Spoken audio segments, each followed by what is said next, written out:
I was pretty excited for the release of Cobra Kai: The Karate Kid Saga Continues. I was really enjoying the TV series and excited to see how it translated into a game.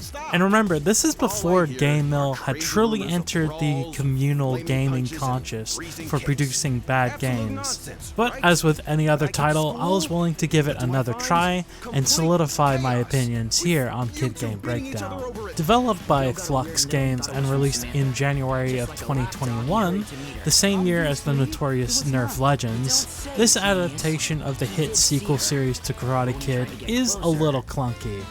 The handling of movement and combos feels decisively old school, and when I'm talking old school, I think that this game barely handles better, if at all, than the NES port of Double Dragon. Hell, at times it feels like the Atari 2600 version of Double Dragon. This is largely because you don't always feel in control of what the character is doing, though this is a little bit more rare than some of these older titles. You see, there are some decent features, such as environmental interactions, that are a little bit finicky, as well as throws towards the screen, which of course was popularized by Turtles in Time. However, it still fails to deliver a consistent feeling.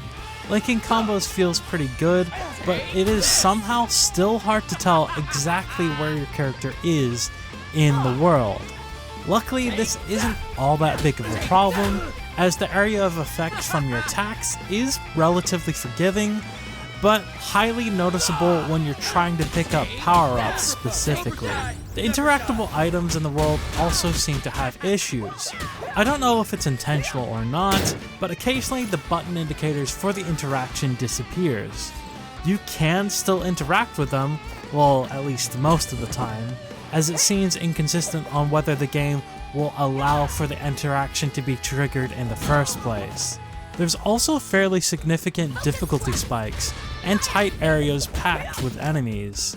These aren't always inherently bad, but if you're playing on your own, if characters in your party die, then reviving them can be difficult. This is because reviving your allies is tied to your combo score. I just hope that it is tied to the variety of combos that you use, as opposed to the characters. I achieved the required level at maybe 40 plus hits with Tori, while the combo of over 100 hits long with Johnny failed to achieve the same results. I do like how they implement the skill tree, but find the settings a little bit bare bones. And overall, I don't think it's really worth picking up for kids.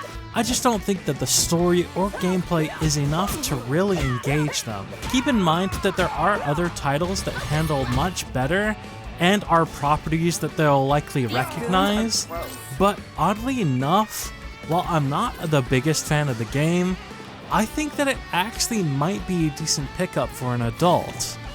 I did start to warm up to it the more I played, and it definitely has some retro charm that players of older beat-em-ups probably enjoy. And they probably won't really care how good or bad the quality of the story is, considering the state of those old retro games. But let me know what you think about Cobra Kai: The Karate Kid Saga Continues down in the comments below. Check out my last video on DuckTales Remastered, and consider subscribing.